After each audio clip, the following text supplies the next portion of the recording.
गरुड़ पुराण के अनुसार मनुष्य अगर यह 11 नीच कर्म करे तो अगले जन्म में उसे कौन सी योनि मिलती है। गरुड़ पुराण में यह 11 कर्म निर्धारित करते हैं हमारा अगला जन्म।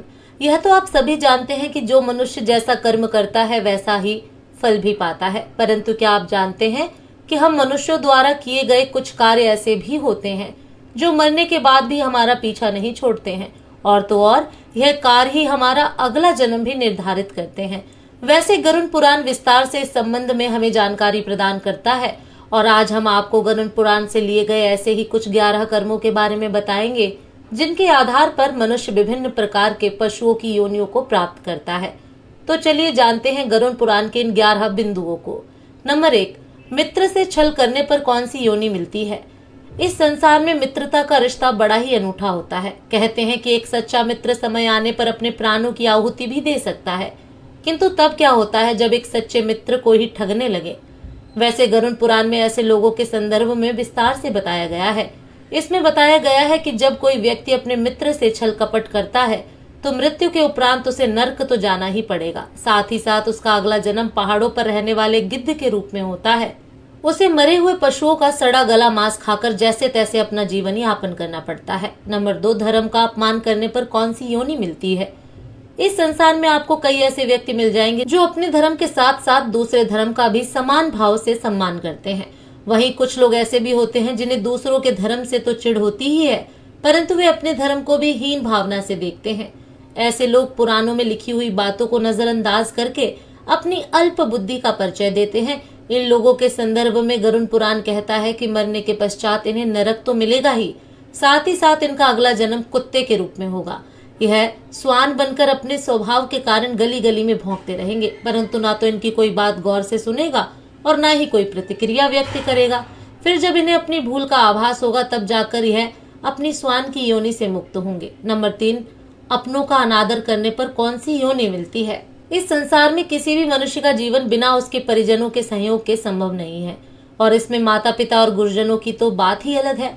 आप तो यह भली भांति जानते ही हैं कि किसी भी मनुष्य को शिखर पर पहुंचाने का कार्य केवल गुरु ही कर सकता है। जो व्यक्ति अपने माता पिता और गुरु की अवहेलना करता है या अनादर करता है तो वह मृत्यु के बाद जन्म तो लेता है, परंतु कई बार प्रयास करने के बाद भी गर्भ से बाहर नहीं आ पाता। गर्भ के भीतर ही उसकी मौत हो जाती है। नंबर 4, ज्ञान को न बांटने वाला कौन सी योनि मिलती है। यह तो आप भली भांति जानते ही हैं कि हमारे सनातन धर्म में ब्राह्मणों का कितना महत्व है। धर्म के अनुसार संसार में कोई भी ब्राह्मण यजमान चाहे कैसा भी हो, चाहे वह भले ही अपनी ओर से दक्षिणा देने में समर्थ ना हो, तो भी ब्राह्मण देवता का यह दायित्व है कि वह अपने ज्ञान से उसका भी कल्याण करे। परंतु यदि कोई ब्राह्मण ऐसा नहीं करता है तो इस जन्म में तो उसकी ख्याति खराब होगी ही, अपितु अगले जन्म में उसे बैल बनकर इस धरती पर आना होगा और फिर उसे आजीवन अपने कृत्यों पर पश्चाताप करना पड़ेगा। नंबर 5, चालाकी करने वालों को कौन सी योनि मिलती है। इस संसार में ऐसे कई लोग हैं जो अपने कृत्यों से सभी का हृदय जीत लेते हैं, परंतु वहीं कुछ लोग ऐसे भी हैं जो अपनी चालाकी से सीधे साधे मनुष्यों को मूर्ख बनाते रहते हैं। यह आजीवन ऐसे ही करते हैं, परंतु इन मूर्खों को यह नहीं पता है कि यह संसार ऐसे ही नहीं चल रहा, अपितु इस संसार को चलाने वाला दूर कहीं बैठकर इनके सभी कृत्यों को देख रहा है। उसके घर में देर भले ही है मगर अंधेर नहीं है। ऐसे लोगों के बारे में गरुड़ पुराण में बताया गया है कि यह लोग अपने अगले जन्म में उल्लू बनते हैं और अपनी चालाकी का पश्चाताप करते रहते हैं। नंबर 6, अपमान करने वाले को कौन सी योनि मिलती है। जिस प्रकार सभी पुत्रों का यह दायित्व होता है कि वह अपने माता पिता की सेवा करते हुए अपने दाम्पत्य जीवन का निर्वाह करे, ठीक उसी प्रकार से एक आदर्श बहू का भी यह कर्तव्य होता है। परंतु इसके विपरीत जो स्त्री अपनी सास ससुर की सेवा नहीं करती है और उन्हें अपशब्द कहती है और बिना कारण ही कलह करती रहती है, तो उसे अगले जन्म में रक्त पीने वाली जोक के रूप में इस धरती पर जन्म लेना पड़ता है। नंबर 7, अनाज के घोटालेबाज को कौन सी योनि मिलती है। हमारे सनातन धर्म में अन्नदान को सबसे बड़ा दान कहा गया है। जो व्यक्ति अन्नदान करता है वह केवल इस लोक में ही नहीं अपितु स्वर्ग लोक में भी ख्याति पाता है। इसी वजह से लोग प्रतिभोज और भंडारों का आयोजन करते हैं, परंतु वहीं कुछ लोग ऐसे भी हैं जो अन्न की चोरी या घोटालेबाजी करते हैं। ऐसे लोगों के बारे में गरुड़ पुराण में कहा गया है कि इनका अगला जन्म छछूंदर या चूहे के रूप में होता है और फिर यह अनाज के दाने दाने के लिए तरसते रहते हैं। नंबर 8, गाली देने वाले को कौन सी योनि मिलती है। आप यह जानते ही हैं कि मनुष्य के कंठ में माँ सरस्वती का वास होता है। इसीलिए शास्त्रों में बताया गया है कि मनुष्य को कभी भी ऐसे शब्द नहीं बोलने चाहिए जो दूसरों की भावनाओं को आहत करे। परंतु फिर भी कई लोग अपशब्दों को कहने से बाज नहीं आते हैं और छोटी छोटी बातों पर अन्य लोगों को गाली देने लगते हैं। कई बार तो इन्हें तुरंत ही जवाब भी मिल जाता है, परंतु उनकी अक्ल तो तब ठिकाने आती है जब अगले जन्म में यह बकरे के रूप में इस धरती पर आते हैं और यह किसी कसाई की हत्या चढ़ जाते हैं। नंबर 9, वासना युक्त दृष्टि वालों को कौन सी योनि मिलती है। इस संसार में कई मनुष्य ऐसे हैं जो स्त्रियों को बड़े ही सम्मान की दृष्टि से देखते हैं। उनके मन में स्त्रियों के प्रति किसी भी प्रकार का विकार उत्पन्न नहीं होता है।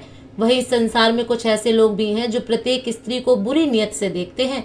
उनके मन में हर समय बस काम भाव ही चलता रहता है, परंतु उन मूर्खों को यह पता नहीं है कि भले ही इनकी वासना के बारे में किसी को पता चले या ना चले, भले ही इनके कृत्यों के बारे में कोई जान सके या ना जान सके, परंतु ऊपर वाला इन्हें जरूर देख रहा है और समय आने पर वह इनका न्याय जरूर करेगा। ऐसे लोगों के बारे में बताया गया है कि मरने के बाद इन्हें गधे की योनि प्राप्त होती है और तब यह गधे चाहकर भी किसी स्त्री पर वासना युक्त दृष्टि नहीं डाल पाते हैं। नंबर 10, वे विचार करने वाली स्त्री को कौन सी योनि मिलती है। इस संसार में ज्यादातर स्त्रियां पतिव्रता होती हैं और उनके मन में अपने पति के अलावा किसी भी पर पुरुष का विचार नहीं आता, परंतु संसार की सभी स्त्रियां एक जैसी नहीं होती हैं और कुछ स्त्रियां स्वभाव से व्यभिचारिणी होती हैं। ऐसी स्त्रियां विवाह उपरांत संबंध बनाने में रुचि लेती हैं।